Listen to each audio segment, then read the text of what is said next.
पावरों स्थित एक केसरी लॉज पर दुर्ग पुलिस की टीम ने छापा मारा, जहां पर संदिग्ध 29 लोगों पर कार्रवाई की गई। गोपनीय रूप से अवैध तरीके से लॉज में रह रहे थे, जिस पर दुर्ग पुलिस ने कार्रवाई करते हुए 29 लोगों को हिरासत में लिया है। होटल संचालक जो को जेल भेज दिया गया। मुखबिर से सूचना मिली थी, बाहर के लोग आकर के यहाँ स्टे किए हैं और अपनी पहचान छुपा करके रह रहे हैं। कल रात में अलग अलग टीम बना करके अपना केसरी लॉज और केसरी लॉज से कुल 28 लोगों को, बाहरी लोगों को आज 128 BNSS के तहत कार्रवाई की गई है। बिना पुलिस वेरिफिकेशन कराए शहर में गुपचुप तरीके से रह रहे लोगों पर लगातार दुर्ग पुलिस की कार्रवाई चल रही है। मंगलवार को रात में पावरों स्थित एक केसरी लॉज पर दुर्ग पुलिस की टीम ने छापा मारा, जहां पर संदिग्ध 29 लोगों पर कार्रवाई की गई। ये 29 लोग जो हैं बिना अपना मुसाफरी दर्ज कराए, बिना पुलिस थाने में अपना वेरिफिकेशन कराए, गोपनीय रूप से अवैध तरीके से लॉज में रह रहे थे, जिस पर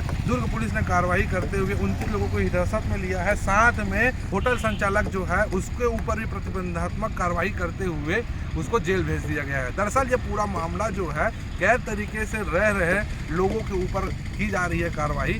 बीते कुछ दिन पूर्व दुर्ग पुलिस ने इंडस्ट्रियल बेल्ट में ये कार्रवाई की थी, जहां 150 से अधिक बांग्लादेशी लोग वहां पर अवैध तरीके से रह रहे थे। उनका भी कोई पुलिस वेरिफिकेशन नहीं था, उनके बारे में भी पुलिस को किसी भी प्रकार की सूचना नहीं थी। ऐसे लोग जो हैं कहीं ना कहीं एक अपराध में शामिल होकर गायब हो जाते हैं, जिनको पुलिस को खोजना मुश्किल हो जाता है। मंगलवार को दुर्ग पुलिस ने CSP हरीश पाटिल के नेतृत्व में छापा मारा। 29 लोगों से पूछताछ किया गया। पूछताछ में 29 लोगों ने अपना आधार कार्ड तो दिखाया, लेकिन सभी के पास जो है किसी प्रकार से परमिशन नहीं था, थाने में कोई भी प्रकार से वेरिफिकेशन नहीं था।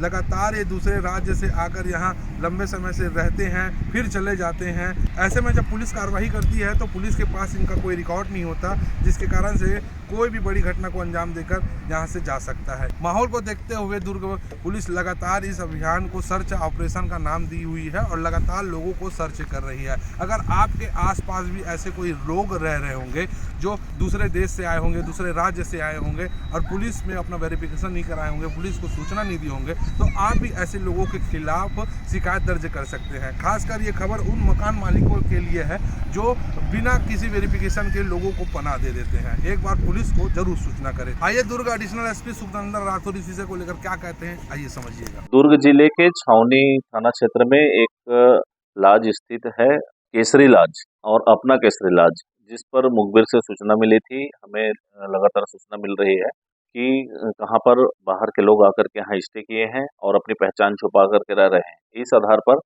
कल रात में अलग अलग टीम बना करके दबिश दी गई, जिसमें अपना केसरी लॉज और केसरी लॉज से कुल 28 लोगों को, बाहरी लोगों को आज 128 BNSS के तहत कार्रवाई की गई है। 7 लोगों के खिलाफ 170 BNSS की कार्रवाई कर जेल दाखिल किया गया है। दोनों लॉज के मैनेजरों के खिलाफ भी कार्रवाई की गई है। 170 BNSS के तहत दोनों को जेल दाखिल किया जा रहा है। ये बाहर के लोग आकर के रुकते हैं तो उनकी सूचना संबंधित नियरेस्ट थाने को देनी होती है, लेकिन ये नहीं दे रहे थे। ये जो रहवासी आके रुके हुए थे पिछले 10 दिन से, ये बिहार के हैं, उत्तर प्रदेश के हैं, पश्चिम बंगाल के हैं, झारखंड और महाराष्ट्र के हैं। तो अगर बाहर से आकर के रुक रहे हैं तो यहाँ थाने में सूचना देनी थी, मुसाफिरी दर्ज करानी थी, लेकिन किसी प्रकार का कोई सूचना इन्होंने नहीं दिया था।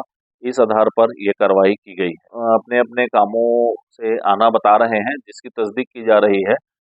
कुछ फेरी वाले हैं तो उसकी भी तस्दीक की जा रही है। इनके आधार कार्ड लिए गए हैं, इनके मोबाइल नंबर लिए गए हैं और इस आधार पर चॉइस सेंटर के माध्यम से भी और इनके जो मूल निवासी स्थान है वहाँ SS रोल जारी कर इनके वेरिफिकेशन, कैरेक्टर वेरिफिकेशन भी कराया जाएगा।